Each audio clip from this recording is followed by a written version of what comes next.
This is Wayne Dyer, and I'm here to talk to you for the next 90 minutes or so about a book that I wrote back in the 1970s, in 1975, in fact. It was first published in 1976. It's called Your Erroneous Zones. A lot of people mistook that title. They took it home in brown paper bags all across America, thinking they were getting a sex book, but it is nothing like that. These are far more ticklish zones than those. This is a book that skyrocketed to the top of the bestseller list and stayed there for a couple of years. It is a book that turned my life around in many, many ways, many, many positive ways. At the time, I was teaching at a university, at St. John's University in New York, when I wrote this book.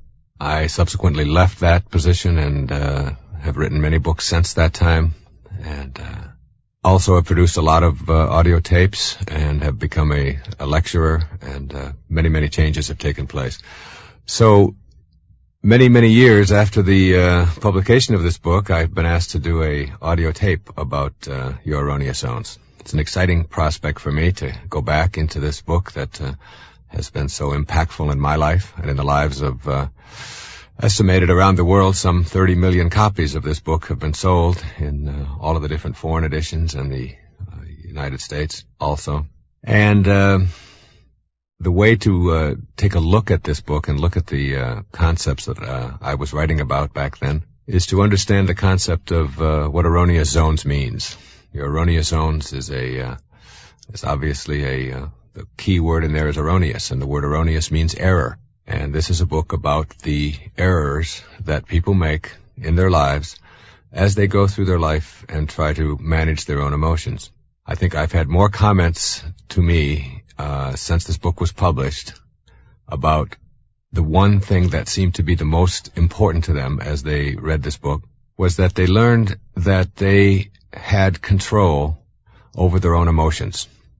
In writing this book and sitting down to write Erroneous Zones and talking about these concepts today, I think the most important thing that you can get out of this is to understand that you are a choice-making individual, and that all of the conditions that you find yourself in your life, all of the circumstances of your life, all of the emotional reactions that you have to all of the people and all of the things and events and so on that take place in your life are really choices. And that's a very difficult thing for a lot of people to get, because they're raised to believe that I can't help the way I feel. I have a right to be miserable when somebody treats me in a certain way. I can't help it. I've always been that way. It's just my nature. It's just the kind of person that I am. People use things like I'm Italian, or I'm from New York, or I just grew up in a family that always talked to each other like this, and I can't help myself. And these are the kinds of things that I really wanted to attack and eradicate from your thinking. That is, that you can't help the way that you are. You indeed are the product of all of the choices that you've made up until this moment. And if you do not like what your life is about, I'm always reminded of James Allen in As a Man Thinketh. He said that circumstances do not make a man, they reveal him. And the circumstances of your life truly reveal what kinds of choices that you have made up until now. Which means that in order to rid yourself of erroneous zones, or get past the negativity and the doubt and the judgment and the kinds of emotional reactions that get in your way, you have to put responsibility first and foremost on yourself. You have to rid yourself of the inclination to blame other people for what is wrong with you, to blame your circumstances, to look backwards in your life and look at your family and come up with all kinds of real nice explanations, but they really don't help you to get past these kinds of emotional reactions. So the way I want to go through this on the tape is to kind of wind my way through what I think of as the erroneous zones. The first major erroneous zones is what I call self-doubt. Again, erroneous meaning error, the ways that you process your life. You have one life to live. You have two parts to that life. One part of that life is your physiology, the physical body that you've shown up in, that you find yourself trapped in, that you can never escape while you're here.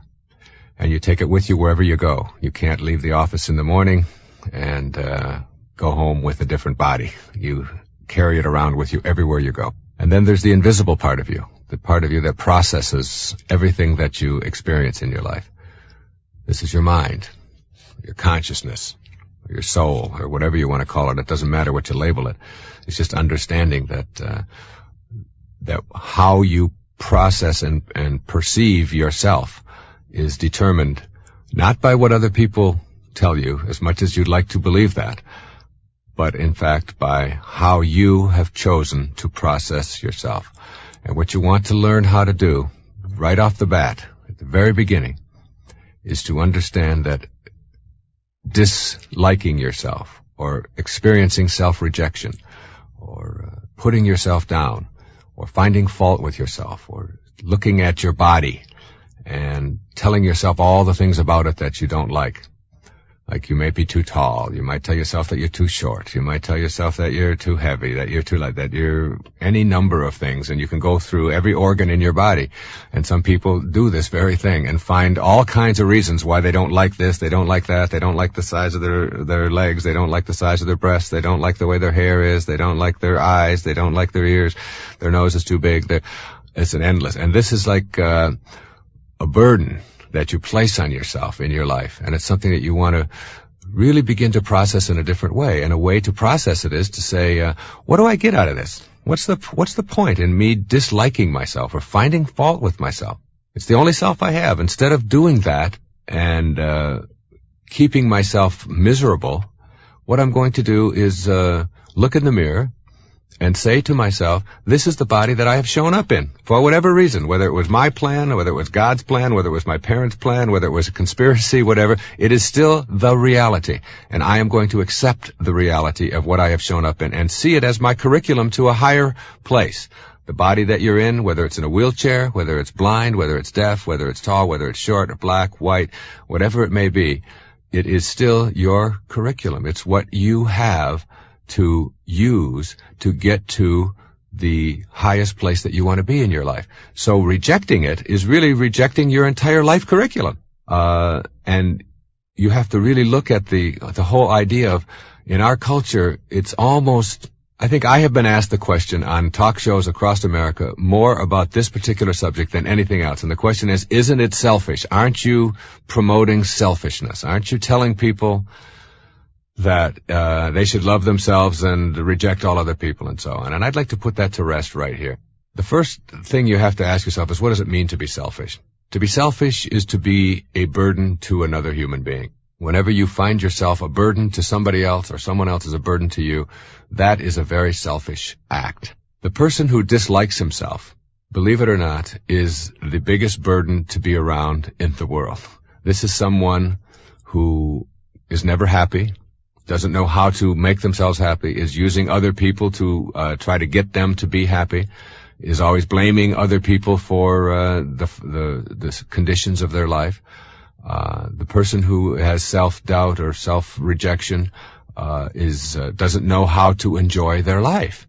And being around a person who doesn't enjoy their life is burdensome.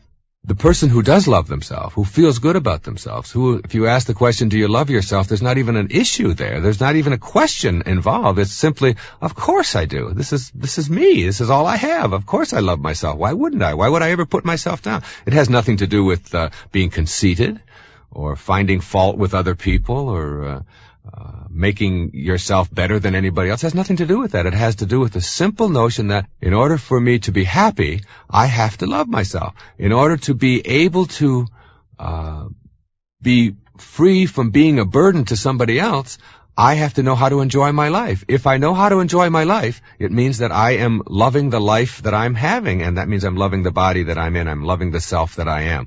And therefore, you will not be a burden to anybody else. The person who loves themselves is never a burden to anyone else unless it's conceit. And conceit is just another form of trying to get other people to pay more attention to you.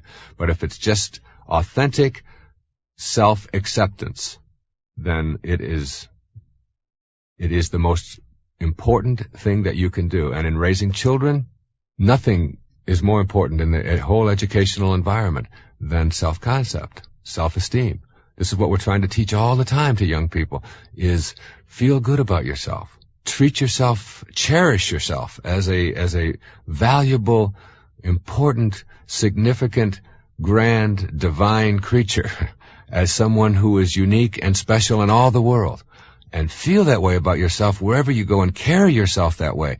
Because the minute that you start practicing self-rejection, and self-rejection shows its ugly head in a lot of ways. You can reject compliments that are directed at you. Oh, this old thing, I'm really not very smart. I'm just real lucky, I guess. I mean, it's that whole kind of condescending, always putting yourself down. Someone says, gee, you look really nice today. No, I don't really look nice. This is just a facade. This isn't the real me.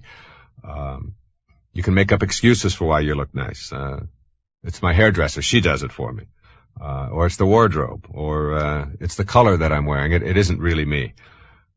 You can give credit to other people all the time and not take credit for yourself. Whenever somebody says something to you, you can experience self-rejection by saying things like, well, my husband feels this way, or my mother always said. In other words, putting the emphasis for your life on other people and other events and other things in your life.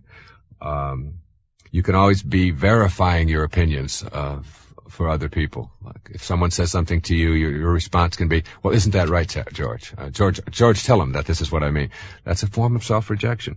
You might be in a restaurant and refuse to order something that you want because you don't think that you're worth it. So you look for the cheapest thing on the menu.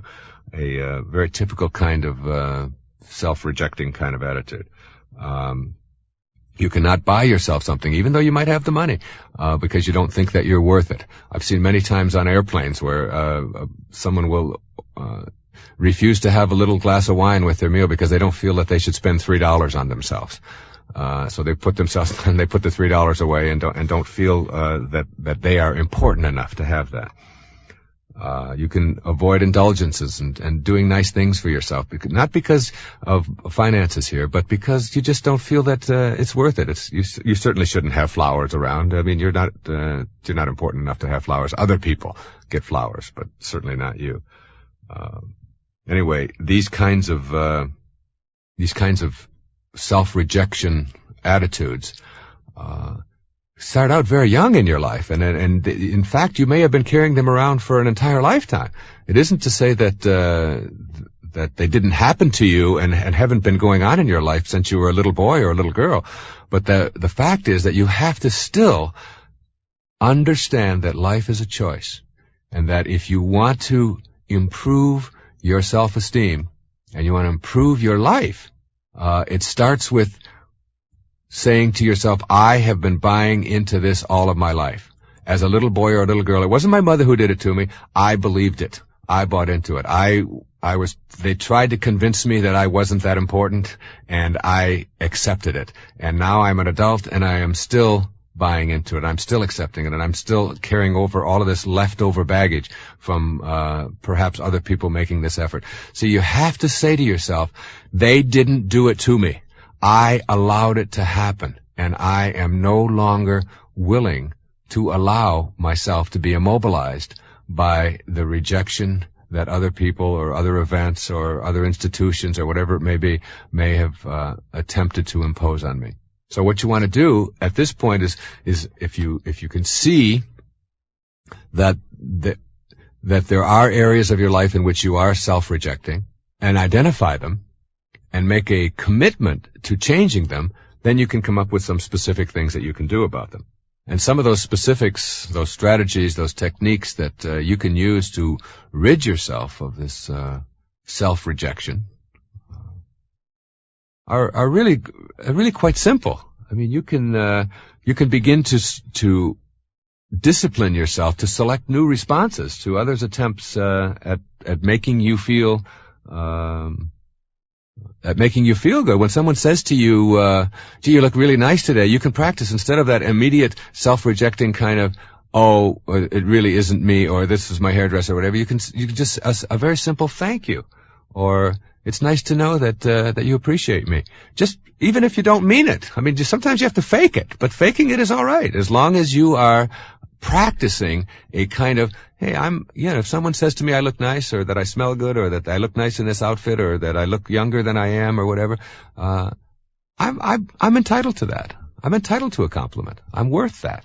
You can practice saying things like, I love you, and check out when someone says that back to you. How do you react to that? What is your reaction to that? And accept the I love yous and the caresses and the affection that other people are directing at you as something that is directed towards someone who deserves that, rather than always doubting it and saying, oh, I wonder if he really does that, or I wonder if she really means it, and all of the doubting kind of things. Of course you would love me. Your attitude, your inner conversation goes, of course you would love me. I'm worth being loved. I'm a valuable person. You can practice ordering things that you want in a restaurant. I mean, just for practice. Instead of looking at the price tag, ask yourself, what do I feel like having? And give yourself little rewards. Little rewards are things that you can practice. And the practice gives you a kind of self-discipline of self-acceptance and self-esteem and value. You indulge yourself with something that's really nice just for you. No one else has to know about it. Why? Because you're worth it. Because you're important. Because you're significant. You've got to look at things like jealousy. Jealousy is really a put-down of yourself, making another person's opinion of you more important than your opinion of yourself. You want to really watch out for that. If you find yourself extremely jealous of somebody else, you can ask yourself, what does it say about myself? As a matter of fact, you can take every single erroneous zone or every single negative behavior in your life and ask the question, when I'm experiencing this emotionally, what does this say about how I feel about myself? Why would I allow myself to go through this kind of agony, this kind of hurt, this kind of pain, and bring it home to I am no longer going to treat myself as a shabby person who isn't entitled to feel good or to feel positive about himself. I'm not going to do that any longer. And when I'm experiencing anger or guilt or worry or fear or any of the kinds of things that I call erroneous zones, you start with, why am I allowing myself to be in this state of immobilization? Don't I think I'm valuable enough to be beyond that? You are entitled to be happy. You are deserving of happiness. And there is no way to happiness. Happiness is the way. It is a way of living. The next erroneous zone that I want to talk about briefly is something that comes right after self-doubt as the most significant and painful of the emotional immobilizations that come from the way we process our life. Approval seeking, looking for your value in the approval of others, making other people's opinions more important than your own opinion of yourself, which is exactly what you do every single time you find yourself upset, immobilized, depressed, out of sorts, even unhappy with the way someone else has treated you or behaved towards you. And if you are experiencing an inner kind of discontent as a result of what somebody else has said or done, what you're really saying in that moment is, what that person thinks of me is more important than what I think of myself. And that's the big shift that you want to make. You want to be able to say to yourself, they have an opinion, and their opinion is something that they're very much entitled to. Even their opinion about me is something that they're entitled to. But it doesn't say who I am, and it doesn't validate who I am. Who I am is how I choose to process my life. And if there are certain people in it who do not like what I'm doing, or who find fault with what I'm doing, or who disagree with what I'm doing, or are really even unhappy with what I'm doing, that is normal and in the way of things. One of the great things that you learn when you are involved in political elections is that a landslide, like in the 1972 election, I believe it was George McGovern against Nixon, and it was considered the greatest political landslide in American history. And a lot of people don't realize that about 47% of the people in this country voted for George McGovern for president. In politics, if you get half of the people plus 3% on your side, you got a landslide. So why would you expect everyone that's out there in the world to agree with and understand and behave in ways towards you that are commensurate with what you believe about yourself? If you get half the people plus a couple in any given day, to agree with you and to like you and to approve of you, you got a landslide going. You're doing terrific. So when you start learning how to eradicate this approval-seeking disease, the first thing that you do is say that I do not expect people to approve of me. I do not expect them to agree with me. Now, you've been raised on approval-seeking. You've been raised by going through your schools to please the teacher. Your parents very early taught you that getting my approval is more important than anything else. Do what you are told. And yet one of the things we've learned is that children who are raised on blind obedience have higher degrees of prejudice and an inability to make decisions for themselves than any other group. It's obvious. If someone is just told what to think and how to think and what to do and where to go and what their values are and are never allowed to think for themselves, then they will prejudge everyone that they're told to prejudge. They'll hate who they're told to hate, and making decisions will be something that'll be impossible for them to do. They're the kind of people who go around and when they are at a restaurant and they say, someone will say to them, well, what kind of food do you like? Oh, I like Italian. And someone sitting next to them say, Italian? Ugh, I hate it. Well, I don't mean I really like Italian. I mean, I like Chinese. Chinese? You like that? It's like bait. I don't really like the Chinese food. I really prefer, and it's like their opinion isn't located within themselves. Their opinion is located in whatever anybody around them is saying. Very much like politicians, who are constantly trying to get the approval of everybody for everything that they say. And if they're talking to a group over here who are, say, pro-guns or whatever, or pro-abortion, whatever, then they will come out and say exactly what they think the audience wants them to hear. And then the next day they'll say something else to a different audience. Now that's one thing in politics, but your life isn't politics. Your life is very personal, and that's what we're talking about here. You do not want to be the kind of person who is always looking at what somebody else is going to say or how they're going to react in order for you to be happy. As a school counselor and a therapist for years, and as a teacher, I used to tell my students who would say to me, okay, I agree with you, but I still want their approval. I would always say to them, look, I want approval too. I mean, I go out in front of an audience and when I finish, they give me a standing ovation. I'm really happy. That makes me feel very, very good. I love approval. I want approval. I enjoy approval, but I don't need approval. A need is something that you can't survive without. I need oxygen. I will admit to that. And I need sleep, and I need to be held and loved, and I need there's a whole lot of needs that I have. Most of them are in the physiological area, and many of them are in the psychological as well. But approval is not one of them. If you need approval, what that means is that you become immobilized without it. Like if someone in this room suddenly started taking the oxygen out of this room, I would become immobilized and die. That's a need. If someone takes the approval out of your life and you begin to wither, then you have got your self-esteem located in the wrong place. Self-esteem means self, located in the self, not located in others. Otherwise, we'd call it others' esteem or something like that. Now, you need to take a look at the people who get the most approval. Because I used to tell my students this, I'd give them this little talk about approval seeking, and that you don't want to allow other people's opinions to be more important than yourself, and you shouldn't be surprised at all when you run into disapproval. I'm never surprised at it. It's really interesting because, and that's a maturity that I think I've experienced over the years. I used to get letters from people, and if it was a negative letter, it would bother me, and I would think about it, and I would respond to it, and I would try to defend myself. And if I got a bad review of all the books, I've written many, many books and produced a lot of things, and I've spoken on a lot of places, and sometimes the review is great. As a matter of fact, when one of my books came out, I was in San Francisco, and the editor there took it apart and just tore it apart, did a whole half a page on how terrible this book was. The same day in Cincinnati, in the Enquirer, on the opposite side of the country, was a review saying what a terrific, great book this was. And which one am I going to respond to? Which one do I choose? When someone sends me a really negative letter about something that I've done, I usually send them back 3 or 4 positive letters, and then I'll send them theirs. I'll say, now, if you were me, which one would you pay attention to? And what I've learned is that I've gotten to a point now where the negativity is just something that I expect.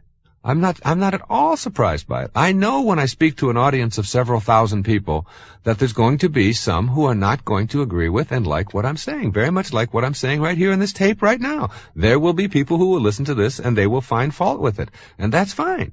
And what I tell them is go out and produce your own tape and to go out and market it and sell it and see how you do with it. That's fine. There's room. This is a free world, and you've got the opportunity to do that very thing. What I don't do any longer with even the negative reviews is get myself immobilized or depressed by it. I accept that I am going to run into disapproval on a regular part of my life. And I've accepted that the people who love me the most are going to give me the most disapproval.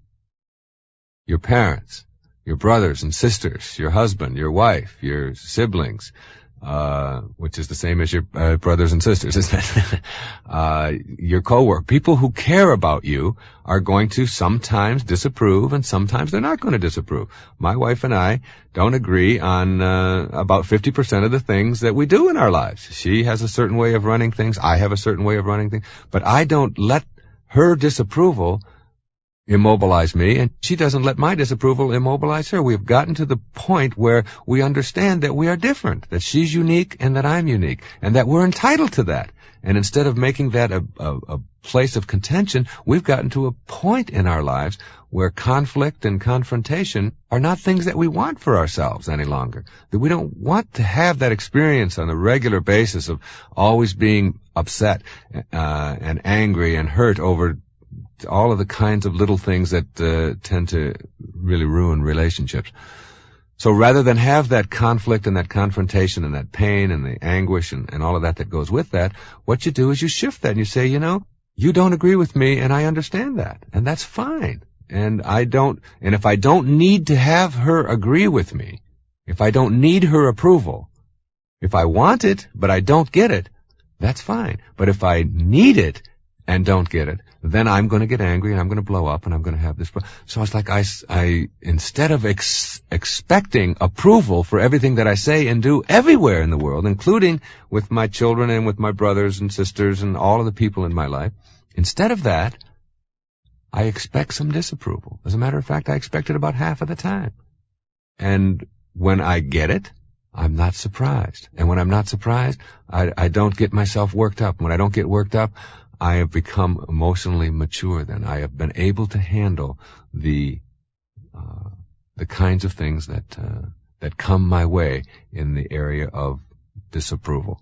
And you're going to run into it a lot in your life. And one of the things that you might do is tell yourself over and over and over again, well, I've always been this way. I grew up on needing approval, and as a little boy or a little girl, I was always this way, and I'm still that way today.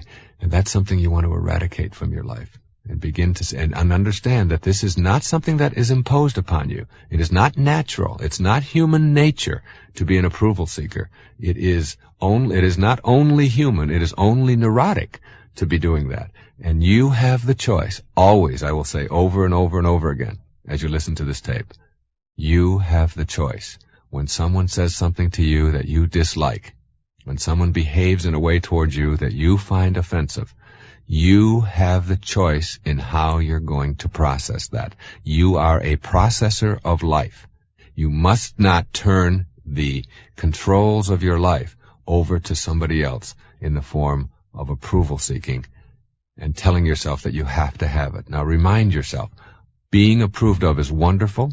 We all like it. It's terrific. Applause is great. But it is not something I need, and I expect the opposite quite often. And when I do expect it, then I'm not surprised by it.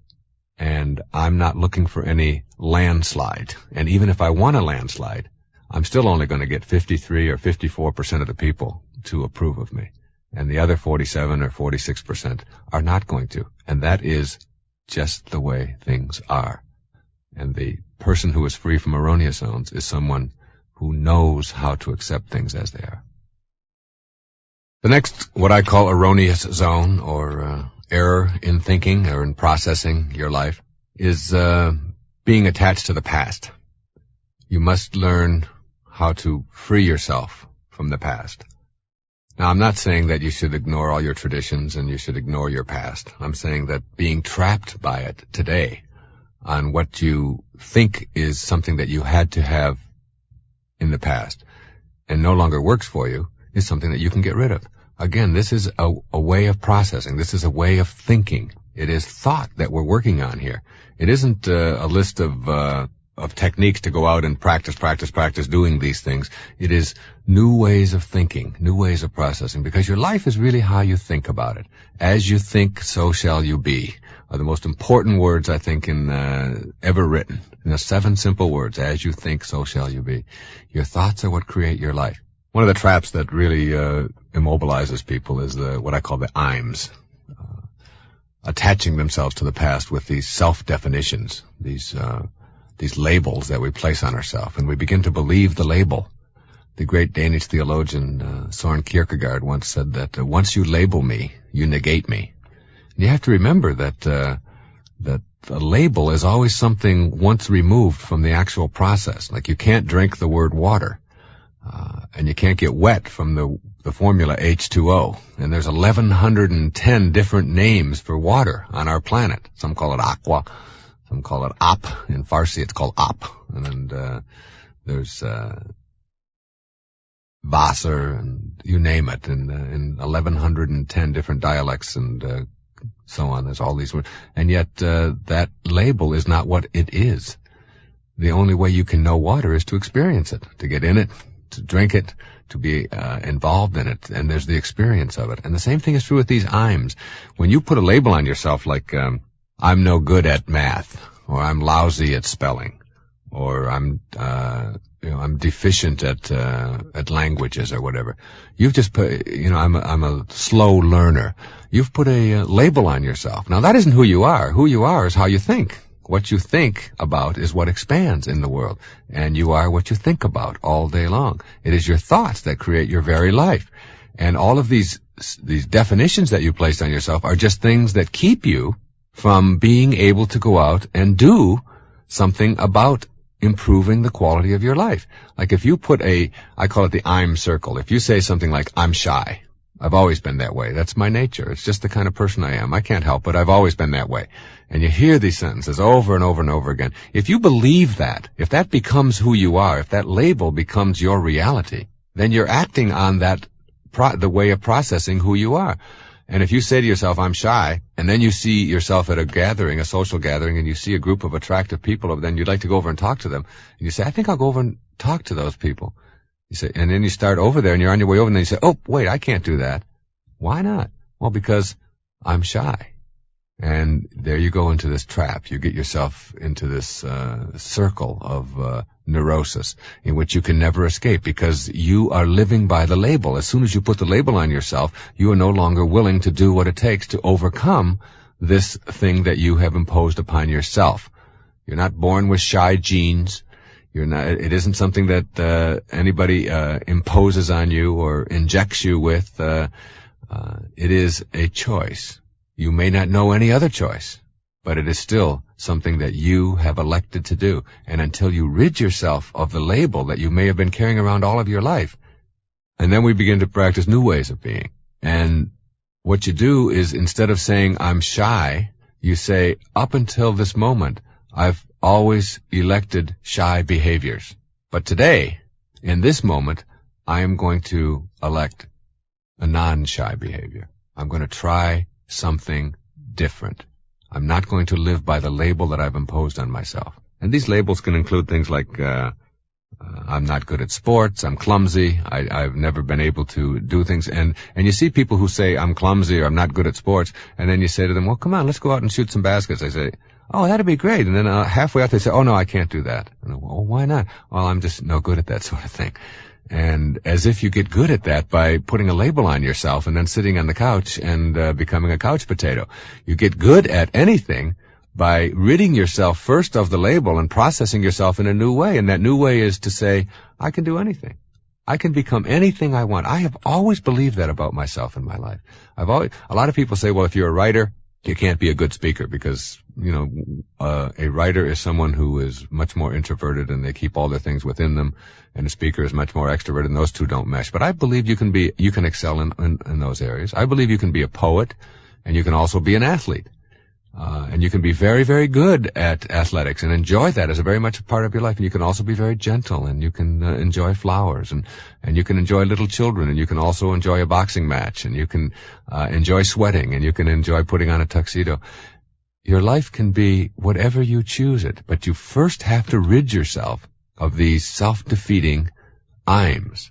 I'm shy, I'm clumsy, I'm unattractive, I'm ugly, I'm big-boned. I love that one. I'm not organized. You know, people just say things like this as if this is why their life is in disarray. I'm just disorganized. Like they inherited disorganized genes. Their genes are all over the place. They're genetics. You know, there's some in the living room, some in the bedroom, some are in California, some are in Florida, some are in Germany, and they're just all disorganized. And I'm a disorganized person. As if that isn't a choice. To be disorganized is to say, I make disorganized choices. And you're listening to someone who does that. But, and every now and then I'll say to myself, well, I just don't like all of these details, and I hate keeping receipts, and I resent the IRS for making me keep all of these things, and that's just not the kind of person I am. And then I get a hold of myself, and I remind myself, I have chosen to be disorganized. And if I don't want to pay additional taxes, if I don't want to keep receipts, that's fine. I can just give them all of my money, and that's no problem. Or I can make the choice to, and so what I did with that, instead of telling myself constantly that I'm disorganized and resenting it, one day I just decided that I would handle my receipt problem like this. And I took 12 boxes and I put them in my office and on the floor, and I just labeled them. Postage, printing, utilities, travel, the 12 or 13 categories or whatever it is. And every time I get a receipt, instead of sticking it in something then at the end of the year resenting having to go through it and all that, I just throw it in one of those little boxes. And then I hired somebody to go through those little boxes and put it all together and take care of it for me. So I still don't have to fool myself into believing that this is something that I enjoy doing. Isn't this terrific? I just simply say, in order to be as happy and effective as I can be, this is a solution. This is a way of dealing with that. And you get people saying things like, I'm forgetful. I can never remember anybody's name. It's just, somebody introduces me to someone and then I've forgotten their name in the next moment. Well, that's a choice.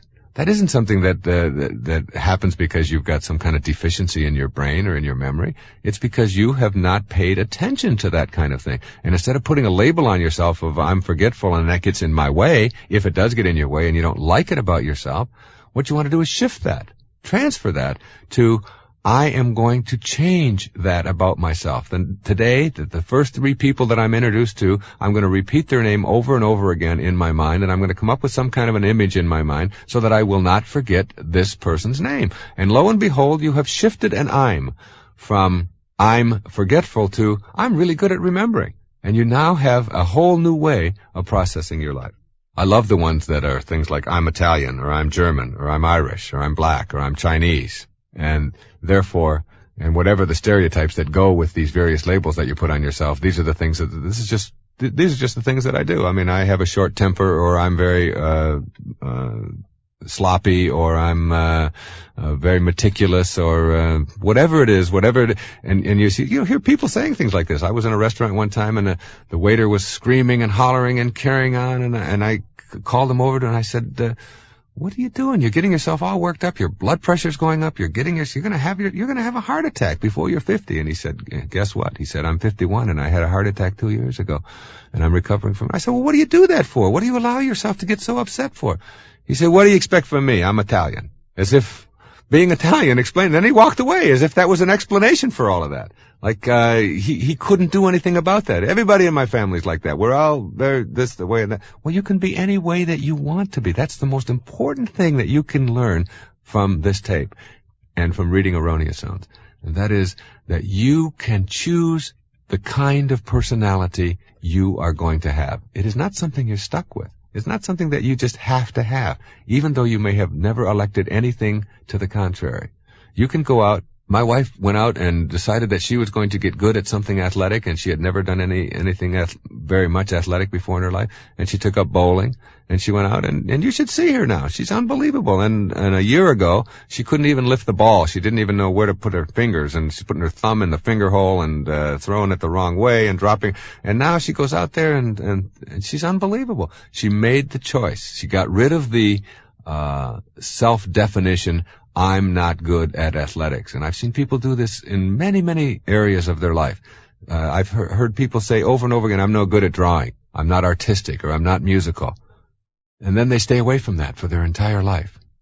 And that's what I'm saying. You have to break free from the attachment to the past. You may have been in a music class, as I was. I was in the 6th grade, and my music teacher's name was Mrs. Slyman. I still remember it.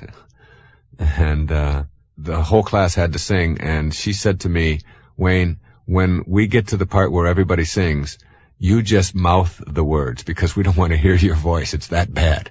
And since that time, I mean, that was in the 6th grade. We're talking 40 years ago. I'm still hanging on in some ways to that belief that I'm not very musical. And the way that I've challenged that in recent years is when I'll be speaking in front of thousands of people, I will break out into song. I will sing to them. I was on the Dinah Shore show, and she asked me, I told her that story, and she asked me, she said, come on out and sing. And I went out and sang this Row, Row, Row Your Boat. And when I finished the whole thing, she said, Wayne, you are the most positive person I've ever met, and you positively cannot sing. But it didn't matter. The fact is that I wasn't looking for anybody else's approval, any of that. What I'm saying to you is that if you hang on to that, if you're attached to the belief that you can't do something because you've always been told that, or because you're just like your father, or you inherited that from your mother. You hear families saying this over and over again. Oh, he got that from his grandfather, and oh, he got this from his great-grandmother, and all of that. That's nonsense. You are what you choose to be, not what you inherit. And you've got to know in your soul that you have the capacity to be anything that you want, that you are a purposeful, divine creature, and that you can create anything you want for yourself in your life. And the first thing you have to do is get rid of all of those self-defeating I'ms. I'm old. I'm tired. I can't help it. I always tell people, look, don't let an old person move into your body. It's your body. You can do anything you want with it. And if you start walking slow, and if you start stooping yourself over, and you start minimizing your energy levels, and sitting around a lot and feeling sorry for yourself, and watching the world go by, before long, you're going to be immobilized throughout your entire life. Don't let that old person move in. Keep yourself young and vibrant, not youthful necessarily. I mean, be grateful for whatever age that you are. But don't take on those habits that are going to keep you from being able to do anything you want. There's no age out there. I mean, I watched Norman Vincent Peale get up in front of an audience, and he's in his mid-90s, and he's got more energy than some people I know in their 20s and 30s. And it's an attitude. It's a belief. This is a man who was one of the pioneers of the positive thinking movement, and his whole life has been a testament to that. And I've seen it over and over again, and I also see people who are exactly the opposite. You don't have to be. Tiredness is a choice. Fatigue is a choice. You don't get tired when you have something pleasant to do. Your life is working when you're inspired. And being inspired means to think inspirational thoughts about yourself.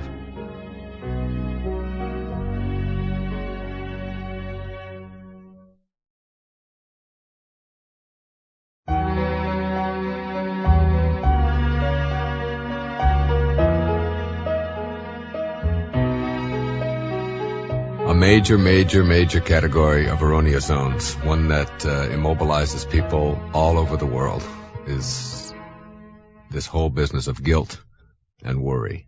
I'm guilty. Let's start with guilt. People use guilt all the time. It's amazing. It doesn't matter where you go.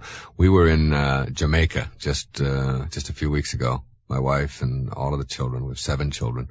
And we were going through the various markets, and there was this older woman there who had one tooth, and she didn't look like she was very healthy, and we walked past her tent and didn't walk in. And the woman said, come into my tent, and we just sort of kept walking because there's 100 tents there. Finally, she started yelling at us, nobody likes me. Nobody wants to come into my tent. You don't like me at all. Nobody likes me. My children don't like me. Nobody. Sure enough, my wife turned around and said, maybe we should go in that tent.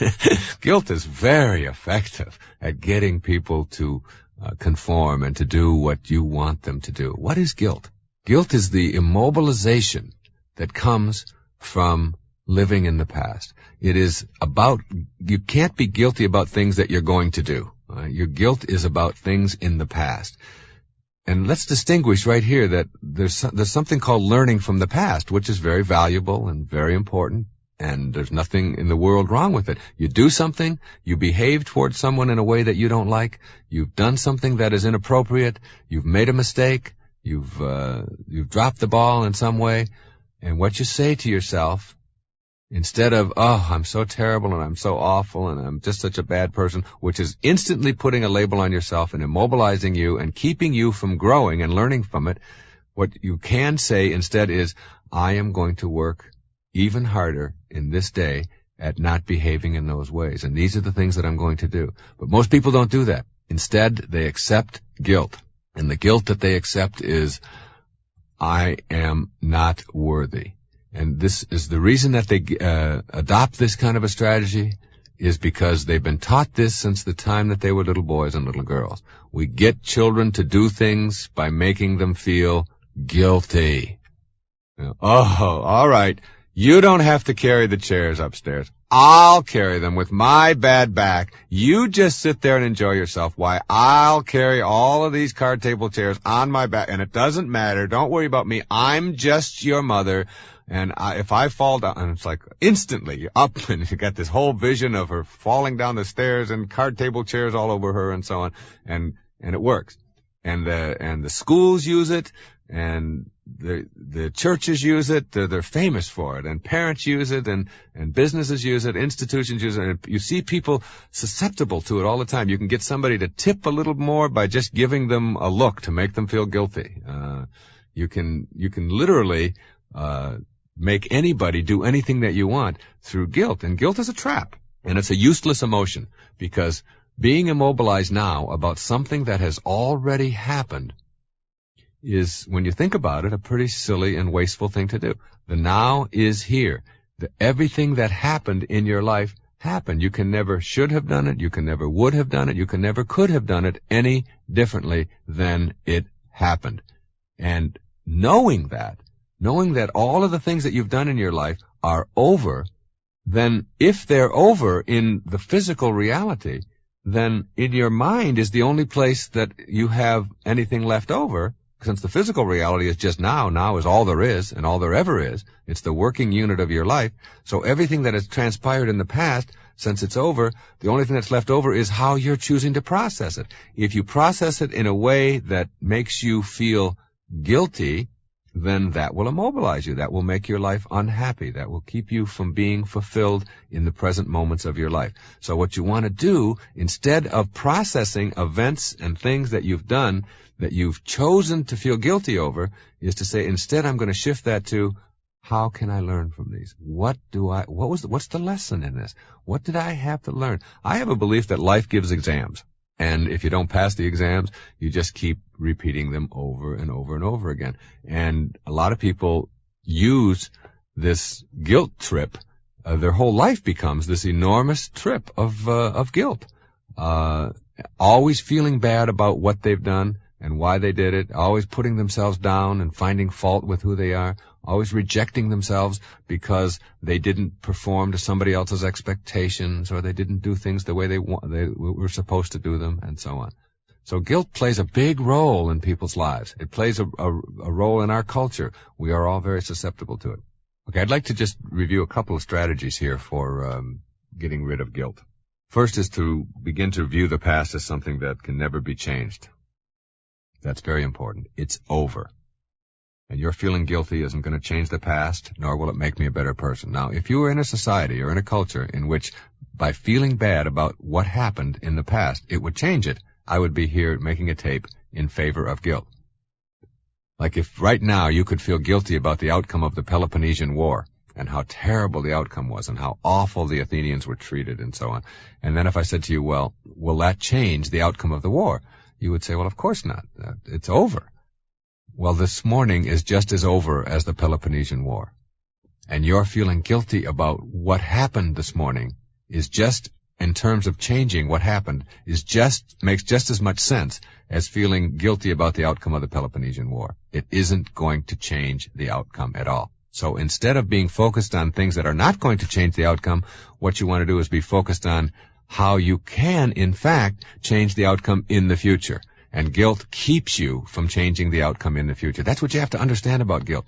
Guilt, like everything else in your life, transpires now, in this moment. This is when it's happening.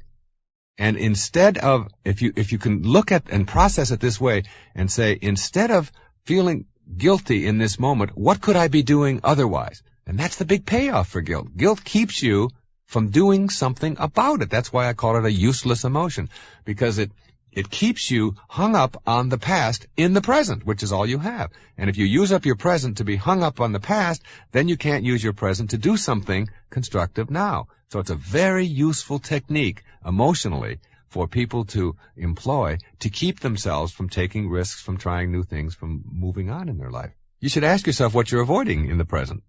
And ask that question. Instead of feeling guilty right now, what could I be doing? And then begin to accept certain things about yourself as who you are. Then if your parents or your boss or your spouse or somebody doesn't like something that you've done or whatever, instead of feeling guilty about it, you say, this is who I am. These are the choices that I make. Yes, I'm a person who dresses this way. And if somebody else doesn't like it, like if it's a relative or whatever, and they don't like it, this is still who I am. And even though I'm not going to rub it in anybody else's face, I am not going to choose guilt when they respond negatively to who I am, to how I dress, to what I say, to the language that I use, to the people that I go out with, to the car that I drive, to the job that I have, to whatever it is. It's endless. There's always going to be people out there who aren't going to like it. But if you feel guilty about that, then you're giving them control of your life. And the only reason people use guilt in your life is just like the woman in Jamaica. The only reason that she's out there doing that every day, practicing her little routine, is because it gets people into her hut, into her tent. And that's the very same thing. People are trying to get you into their tent. They're trying to get you to live the life that they believe you should be living. And as long as you are willing to do that, then guilt is the thing that'll get them to use. You've got to begin to teach people in your life who use guilt on you that it is no longer something that is going to work. Now, how do you do that? You don't do it with a lot of arguments. You don't do it with a lot of talk. You teach people with behavior, not with words. What you are speaks so loud, I can't hear what you say. So what you do is you let people know as they start using guilt on you that it isn't going to do any good at all. That you're still going to dress the way you want to. You're still going to be with the people that you want. And you can simply say things like, I understand that you don't approve of that. I understand you don't like that. This is who I am. This is what I've chosen. And begin to see that you start to feel good about that. It is something that makes you feel strong. And you begin, and people always like strength, not weakness. And that's true about ourselves as well. We like ourselves when we're strong, when we resist an addiction, when we resist doing something that we know is self-defeating, when we stand up to someone that is difficult for us to stand up to, even though it may be painful at the moment. We like ourselves better when we do that. And that's what you have to do. You have to teach people who use guilt on you that it no longer applies in your life. Now, the opposite of these useless emotions is worry. And the reason I say opposite is because worry is using up the present moment to be immobilized about something that's going to happen. You don't worry about the past. You feel guilty about the past. Guilt is about the past in the present. Worry is about the future in the present. Remember, everything is experienced now, in the present moment. And again, the payoff for worry is, what could I be doing in this moment if I weren't worrying? And then you say, well, my worry is keeping me from doing these things, taking this action, changing this behavior, moving on in a new direction, getting out of that relationship, whatever. Now, people worry about everything. People worry about their health. People worry about their children. They worry about dying. They worry about their job and the economy and having a heart attack and security and everybody else's happiness. And am I doing the right thing? And the prices and whether the economy is going to collapse and accidents and what if I have one and what do other people think about me and my weight and my money and my car breaking down and my bills and my parents maybe getting sick or getting into heaven or what if there's no God, or the weather, or getting old, or flying, or my daughter's virginity, or talking in front of groups, or going into the city. And even the most neurotic of all is, worrying about having nothing to worry about, which I've had people do. I don't have anything to worry about, but then that's what worries me, because I just know that when I don't have anything to worry about, then something's going to go bad, and there they go off again. Now, here's the greatest piece of advice that any human being could ever receive. I know that sounds a little bit on the conceited side, but it is the most important advice that you could ever get about worry. Listen carefully. It makes no sense to worry about the things that you have no control over, because if you have no control over them, it makes no sense to worry about them, right? If you have no control over something, getting older or dying or getting into heaven or whatever it may be, then worrying about it isn't going to do you any good. So it makes no sense to worry about the things you have no control over, because if you have no control over them, it makes no sense to worry about them. And it makes no sense to worry about the things that you do have control over, because if you've got control over them, it makes no sense to worry about them. And there goes everything you could ever worry about in your life. If you don't have control, you relax and you flow and you let it go. You just let it go. Worrying about something you have no control over makes absolutely no sense. And if you do have control over it, then take control. Whatever it is that you want to do, if you're afraid of flying in an airplane, you have control over that. There are trains available, there are cars available, there are courses and ways to go about learning how to eliminate your fear of flying, and so on. So you can either do something about it, or you can choose not to do something about it. And either way, it isn't going to make any difference in your life if you choose to worry. It just doesn't help anything. So once you learn that, you can begin to assess this whole business of why you would choose guilt or worry in your life. And again, you look back over and over and over again at it, and you dissect it, and you tear it all apart, and you go to your analyst, and you spend 1,000 years in therapy, and you find out that everything that you experience in your life, you experience in the present moment, the working unit of your life, and you experience it in the now for a reason. If you choose guilt, or if you choose worry, you cannot be active and creative and fulfilled and changing and doing all kinds of good and exciting things for yourself in your life now if you are occupying your now with worry and guilt. And if you think that worry is something that you just inherited, or it's something that your parents passed on to you, and it's something that you just can't do anything about, begin to practice. Do things like I always tell people, just worry. Just sit there. I used to tell my patients over and over again, just sit there and worry. Show me what you're doing when you're worrying. And you begin to see how silly it is. It's just a mental exercise that is all caught up in this silliness. And all the things that you ever worry about. There's a wonderful old saying that says, I'm an old man and I've had many troubles, most of which have never happened.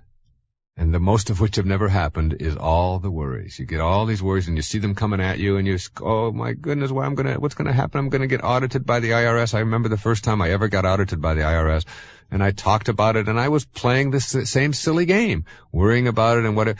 And then I went through and it was a very pleasant experience. And I actually ended up getting a little bit more money, a little more of a refund. All of this concern, all of this time, all of this energy over something that wasn't, and it's happened to me many times. I've been through that process, and I don't worry about those things anymore. Now I have people in my life who handle those things, and I don't occupy my mind with that. And I do the same thing with my children, and I have 7 beautiful children. And I watch them grow up, and I know that there's all kinds of pitfalls and things out there that can have, but I can't keep my eye on every one of my children all day long when they're in school or when they're in their jobs or when they're in their relationships or whatever. I simply can't do that. So I have the choice. Am I going to sit around all day long and worry about each one of those children and whether or not they're going to be in any danger? Or am I going to just raise them to be as careful and productive as they possibly can, and know that I can't do anything about that? And this isn't to say that I'm unconcerned. It is to say that I refuse to use my life filling it up with worry over things that I can't do anything about. I just can't go that way, and you don't have to either. Just like guilt has the notion that there's a difference between guilt and learning from the past. You do something, and instead of feeling guilty about it, you learn from it. Worry is one thing, and preparing yourself for the future is something quite different. But again, preparing yourself or planning for the future is still something that takes place in the now. So what you want to learn to do is to enjoy it in the now instead of trying to live it 2 months from now or 3 months from now. Enjoy the planning process. If you're going to have a vacation 3 months from now, that's a very enjoyable process. All of that planning and all of the activity that goes into it and all the expectations and then the anticipation of what that's going to be like, that's one of the most joyful things about a vacation. All of that planning part. That isn't worry. Worry is when you are immobilized. The key word to define an erroneous zone is, does it immobilize me in the present? And if the answer is yes, then it's something I want to get rid of. Another erroneous zone that keeps a lot of people immobilized and from moving to higher levels in their life is what I call fear of the unknown, an absence of openness, a prejudice towards never changing, towards staying only with the familiar, towards looking for security as a way of life rather than moving on to new and vital areas to explore. Einstein said the most beautiful thing in all the world is the most mysterious. And yet so many people are afraid to break the barriers of convention and wander into the unknown and try new and exciting things for themselves. They stay only with what they've always known and what they've always done in their life. There's a wonderful Zen saying that says, when the student is ready, the teacher will appear. And the teacher can be in any form. The teacher can be another human being. It can be a book. It can be a tape like this. It can be anything at all that might show up in your life. But if you're not ready, if you're still stuck, if you're still afraid to try new things and move into new territory, then then it'll go right past you. I know so many things in my life that showed up in my 20s and my 30s that I wasn't ready for. And they were right there, books that I had on my shelf and I've had there for 20 years and I never even picked them up. And I picked them up and I said, wow, this is fantastic. I didn't know this guy knew that. And it's a book that's 6,000 years old. It's been there, but I wasn't ready. So you have to develop a readiness. And what you have to do is learn how to get rid of the prejudices in your life. And the word prejudice means to prejudge. And I'm not talking just about what we think of as the typical prejudices, which are racial prejudices and things like that. But I'm talking about the willingness to prejudge life, to tell yourself that this is something that I wouldn't enjoy. This is something I couldn't do. This is an activity that just wouldn't work for me. And then it keeps you from trying all of these new and delicious and exciting new things. What I'm really advocating here is an openness to new experience. The more things that you're capable of doing, the more things that you're willing to do, the happier your life is going to be, the more fulfilled you're going to be, and the more you'll be fulfilling the purpose that you're here for in the first place. The fewer things that you can do, the fewer things that you're willing to try, the more rigid your life is, the less happy and the more immobilized you become. So people who can do a lot of things, who have a lot of options, who when they have a picnic are willing to go out and play a little softball, even if they aren't very good at it. They can even, instead of playing third base, maybe they can be third base. Right? People tag you on their way home. But they're at least willing to get out there and try it and do something, versus the person who sits around and tells themselves that this is just something I can't do. Now, if this doesn't immobilize you and doesn't bother you, then it's not an erroneous zone. But it almost always does. It's a very restrictive kind of thing. So opening yourself up to these, to being able to do and try anything is an exciting way to live your life. There's a thing called security that a lot of people use to keep themselves tied into the known and the familiar. And they really have this belief that there's security, that if you do things a certain way and follow the rules that have been prescribed for you and laid down for you from the time that you were a little child, that you'll have security if you save a certain amount of your money and if you go to work a lot and you do. And the fact is that there is no such thing as security. There's only one kind of security in the world, and that's inner security. Most people are looking for their security in things outside of themselves. They're other-directed rather than inner-directed. The inner-directed person is a person who understands that my secure feelings are just thoughts, and they come from how I feel about myself, and that the physical world doesn't offer any security at all. I mean, we are born into it, and we're here for a short time, and then we die. And when we die and how we die is something that each one of us thinks about and gets concerned about. And what happens to us after we die, there's no security out there. None of us know how much time that we have.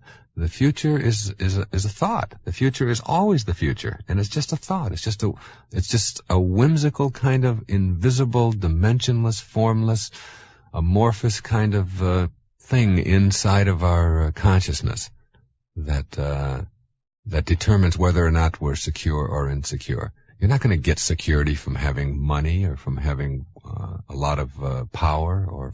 If power comes from being able to control others, what happens when the others disappear? Your power is gone. If security comes from being glamorous and beautiful and exciting, where is your security when the glamour leaves? And it leaves all of us.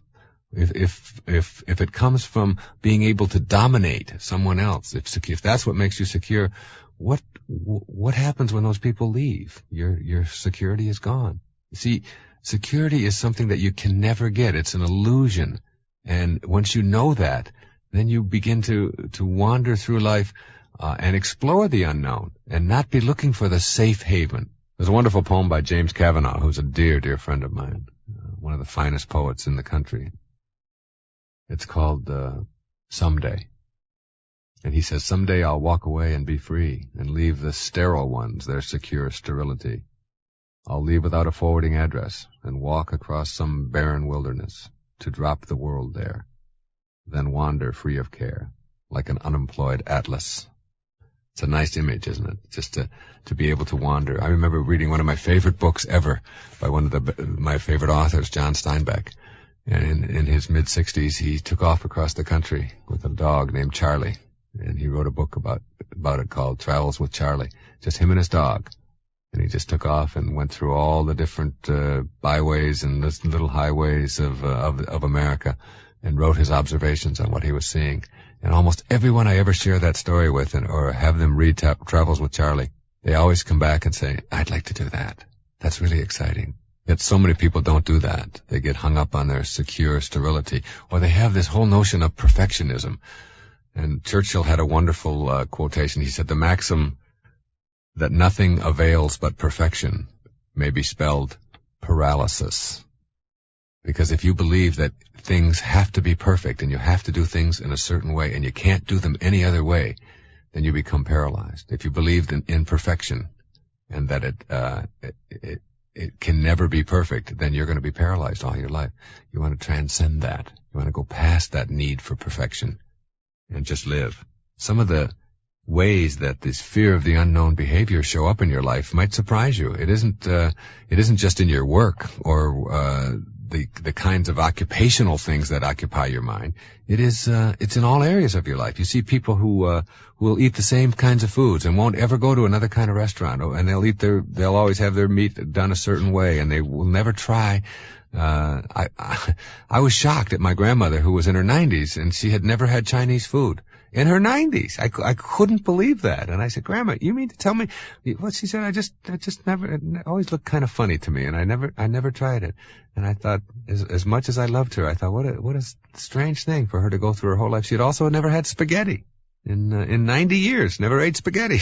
It was, when you went to my grandmother's house, the food was always cooked in a certain way, and it was fine. It wasn't immobilizing to her, but for me, that would be something that, I would feel very limited by. I want to try it all. I want to try kibbeh, and I want to try raw fish, and I want to try Japanese and Chinese food and Lebanese food, and you name it.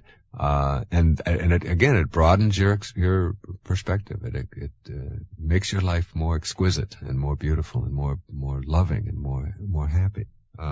Wearing the same kind of clothes. Some people won't try anything that's just a little bit, but that's not me. I can't wear anything that isn't exactly the mode that I've been told that I'm supposed to fit in. And I say to people, give it a try. Wear something that you've never worn before. It's a wonderful feeling to know that you're capable of doing it, even if it isn't. I came home one day with my little children, my 5-year-old or whatever, and I had on a pair of strange madras shorts and a funny little shirt that hung over my back and it didn't button up the way it was supposed to. And I walked in, and my 5-year-old daughter said, "Where did you get those weird clothes?" And I thought, that's kind of nice. She gets to see Daddy do something a little bit different now and then. Some people read the same magazines and the same newspapers for their whole lifetime, and the same political opinions. They hear them over and over endlessly and never think to themselves about maybe reading the opposite point of view. As a matter of fact, they've done studies on this where they'll follow a person's eyes when they're reading an editorial. They'll look, and as they get to the point in the editorial where everything agrees with them, their eyes keep reading. And then they come to a point where right in the middle of the editorial, they will, and the experimenters interjected a contrary opinion, and their eyes shifted to another part of the page. It's like a consciousness, a subconscious kind of shifting. I won't let in any opinion that doesn't conform to what I believe, and that's very stereotypical, and it's very prejudiced, and it's very limiting and rigid, and it keeps you from being able to expand in your life. You might see only the same kind of movies all your life.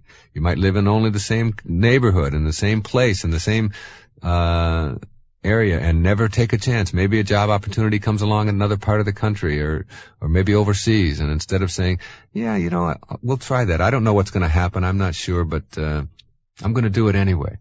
And it's interesting, most people go through their whole lives and don't take these opportunities, and then they get very close to death. Something will happen. They might have a heart attack, or they might have an accident of some kind, and they almost stare death right in the face. And when they come out of those experiences, almost always, they realize that keeping themselves trapped in the known isn't what they want to do any longer, and all of a sudden they're willing to take the risks. And you shouldn't have to wait till some tragedy befalls you, or till you get to a point where you're almost physically incapacitated before you're willing to try these things, before you can get on an airplane and fly off to India and see what that country is like, or take that job in another part of the world, or live temporarily out of a suitcase in a trailer or whatever, or get in your van or your motor vehicle and go across the country and see it, instead of just thinking about it and wishing that you had that opportunity. You have to create those, and when you do create those, you're inspired, and when you're inspired, your life is working in all areas. Your life is working. You can refuse to listen to the ideas. You hear people over and over again who are afraid of the unknown will only invite certain kinds of people to their homes, and they say, no, we don't want to invite them because they don't think like we do. They don't have the same opinion, or they have a different religion. To me, I want a mixture around. I want to see, if get me some people with contrary opinions, whether they're religious or political or controversial or whatever it may be. That's terrific, because the more you shy away from those opinions and those attitudes and those beliefs of other people, the more prejudiced you are. If you don't know and experience what somebody is like from another culture, then you are prejudging them. If you prejudge them, you have a prejudice, and that is very limiting to you. You might be afraid to try new activities as a way of staying with the unknown. You might avoid anyone that you label as deviant. We put these very negative labels on people. They're weirdos, they're kooks, they're commies, they're fags, they're wops, they're hippies, they're kikes, they're niggers, they're gooks, you name it. Some kind of negative epithet, and then the reason that we do that is because we're afraid of the unknown. We don't know who these people are like. We don't know what their lifestyle might be, and instead of being open to it and introducing ourselves to something new and perhaps expanding ourselves, instead we just place these labels on these people and then keep them out of our lives forever. And it's a way of avoiding the unknown. And there are some people who take vacations in the same place every year for 50 years. There's an old saying that some people live 90 years and some people live 1 year 90 times. And what you want to do is not be a person who lives 1 year 90 times. You want to change some of those kinds of things. You want to look at selectively opening yourself up to as many new opportunities as you possibly can. Begin to take risks in your life. Risk-taking is a very important thing. Not throwing your body in front of a moving train or anything like that where you jeopardize your health. But a risk might be going on a job interview. It might be confronting somebody. It might be getting in your car and not having a plan, not knowing where you're going. It's like instead of being externally directed, you become internally directed. You begin to ask yourself, what is it that I would like to experience in my life? What kind of strengths would I like to exhibit?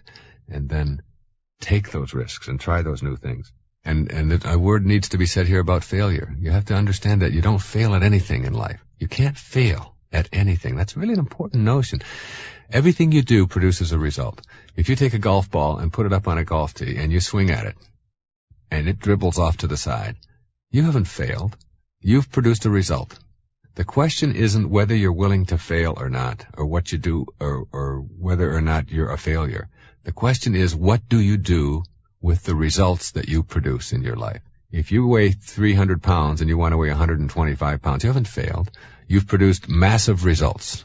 The question is, what do you do with the results that you have produced?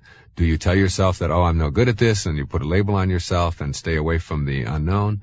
Or do you make an effort to learn from what you've produced? Everybody who has any kind of an addiction of any kind, whether it's alcohol or drugs or food or whatever it may be, understands that if you're going to get over the addiction, the fact is that you have to wander into unknown territory. You have to leave that behavior behind you. And you can get support groups, and you can get into every kind of organization, and you can have detox programs, and you can do 1,000 different things.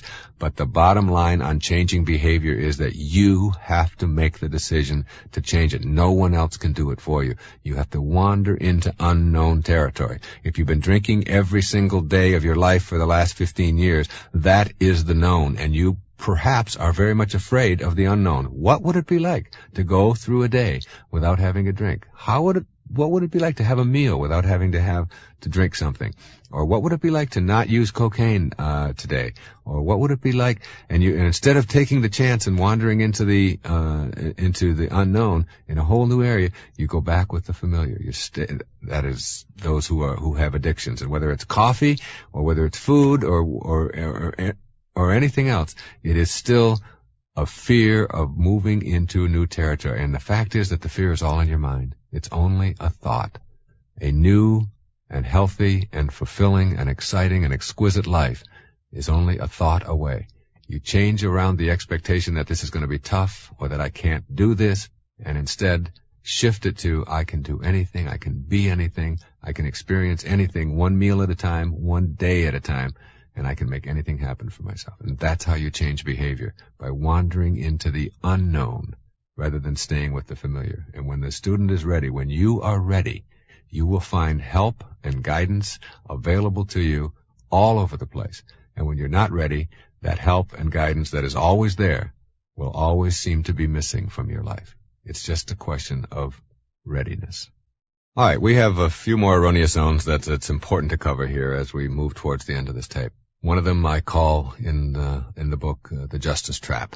That is demanding for yourself that life be fair.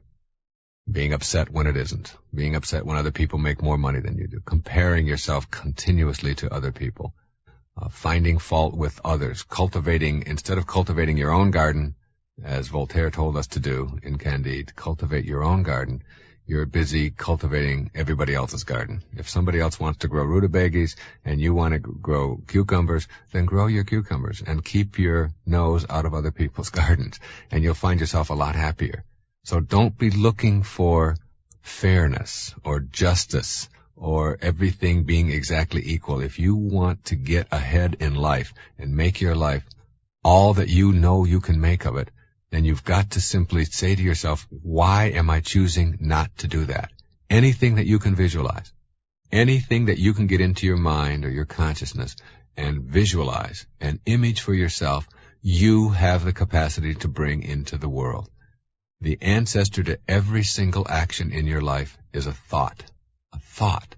Thoughts first, then action. You can't have an action without a thought preceding it. So the question is, what kind of thoughts do I have? Do I have thoughts that go around saying, that the world is just a bad place? If that's what you believe, then that's what will expand for you.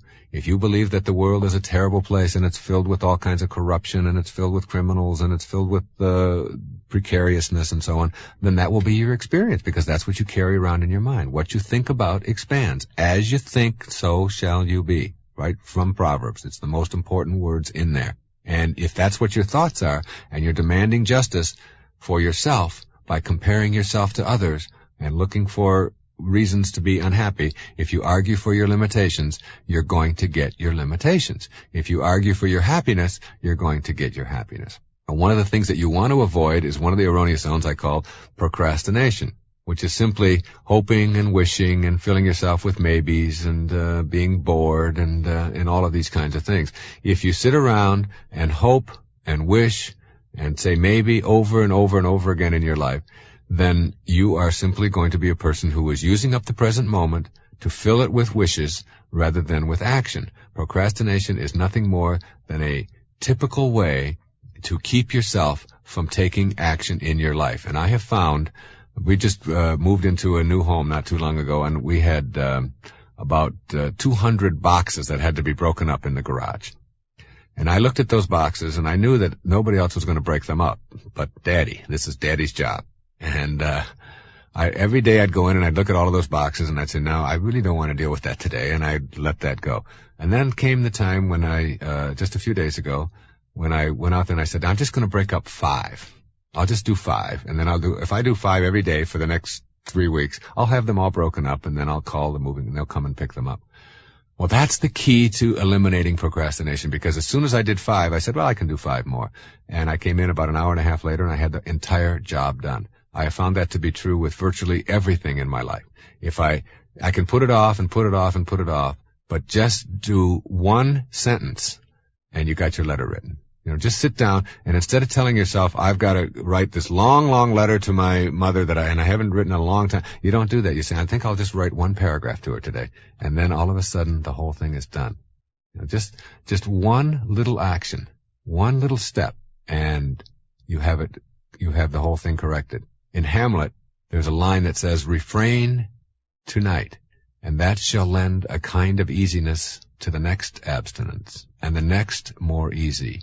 For use almost can change the stamp of nature. That's so beautiful. For use almost can change the stamp of nature. You can change your very nature by just refraining, by just doing something in the moment. So whatever it is right now, as soon as this tape is over, and it'll be over in just a few minutes, as soon as it's over, whatever it is that you've been procrastinating about or thinking about doing but haven't gotten around to do it, just do an opening on it. Just start it.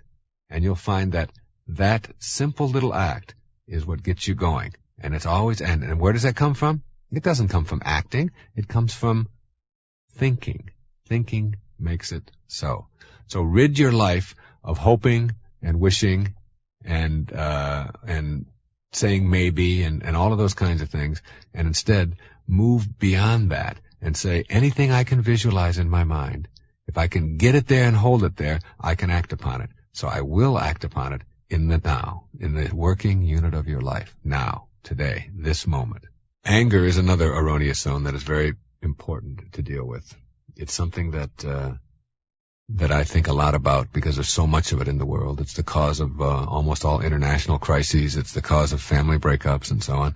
And a lot of people think that anger is just something that happens. And anger isn't. You don't have anger genes. You have choices.